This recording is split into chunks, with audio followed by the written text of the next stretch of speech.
أنا موجود في بلد أعلم تماما إنه أهم الشخصيات فيها تعرف العاطل من الباطل.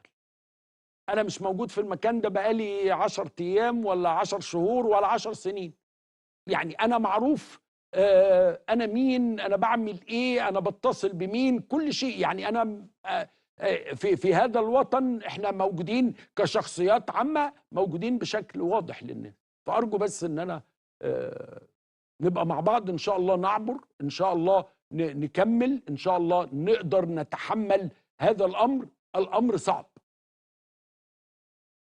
الأمر صعب، يعني ما فيهاش هزار. مش وهنا دايما الناس تقول لي قول يا لا، أنا بقول لك الحقيقة يعني. وبعدين خلاص يا عمي، لو أنت في حد بيقول لك إنه سهل فلتستمع له. جاي على فكرة، لم أدعي الحقيقة يعني، ولم أدعي احتكارها. في حد تاني بيقول إنه سهل فيبقى سهل. فلتأتنم هادئا هانئا أن الوضع سهلا، اللي هو الأمر الذي لا يفكر فيه أحد في أي حد في المنطقة. دول غنية، دول فقيرة، دول لا علاقة بالأمر، دول ليس لا علاقة بالأمر بشكل مباشر. كل هذه الأمور يجب أن احنا بس نتحوط ليه. خلينا نطلع فاصل إعلاني ونرجع تاني، أرجوكم ابقوا معنا.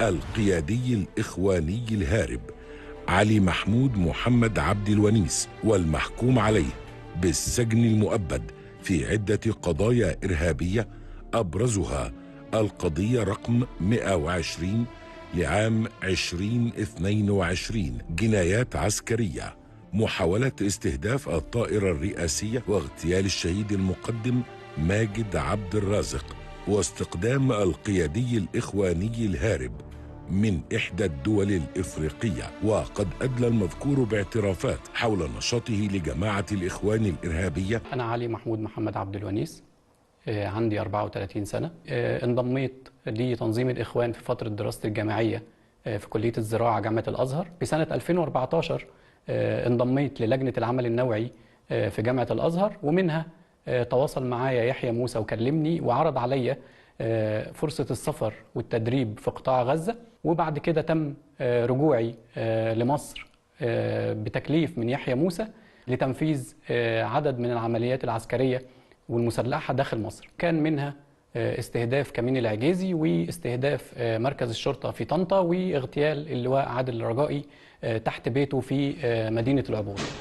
وبعدها تم تكليفي بالسفر لدولة الصومال ولاستكمال العمل من هناك. وهناك حاولنا تنفيذ عدد من العمليات العسكرية، زي استهداف مساعد وزير الداخلية لقطاع السجون في منطقة ترى، واستهداف وزير البترول، لكن العمليات فشلت وما تمتش. تواصل معايا تاني يحيى موسى وأخبرني أنه تم التواصل مع تنظيم المرابطون بقيادة هشام عشماوي وعماد عبد الحميد لتأسيس معسكر تدريبي في الصحراء الغربية لتدريب العناصر والأفراد على العمل المسلح، وعشان تكون قاعدة لانطلاق العمليات العسكرية داخل مصر. تم محاولة استهداف الطيارة الرئاسية من خلال صواريخ محمولة على الكتف، لكن العملية فشلت. بعدها سعت حركة حسم بقيادة يحيى موسى وعلاء السماحي لإحداث حدث جلل داخل مصر، وكان من خلال تفخيخ عدد من السيارات وتم تفجيرها بالقرب من معهد الأورام. وفتحني عبد الفتاح عطية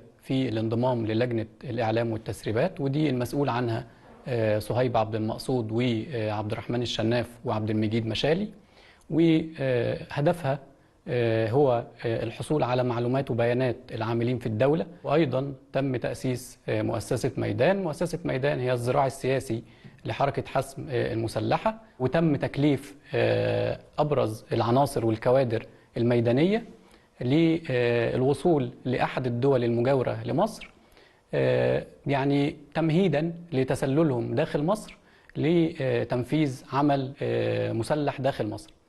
لكن الأجهزة الأمنية المصرية كانت أسرع في رصد المخطط واستهداف العناصر بعد تسللهم ودخولهم مصر واستهدافهم في منطقة أرض اللواء. وأقول لقيادات التنظيم المسلح اللي لسه لحد دلوقتي بيشتغلوا في تنفيذ عمليات ضد الدولة: كفاية.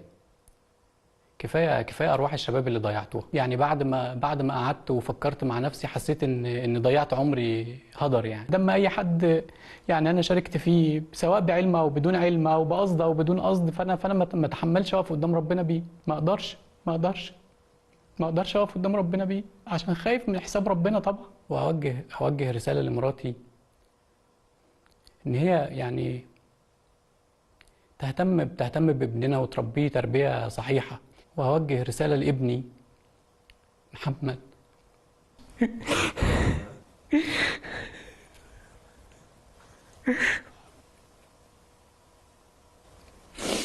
لو شفت ابني هقول له خلي بالك من نفسك. يعني نفسك غاليه، وراعي ربنا في حياتك كلها.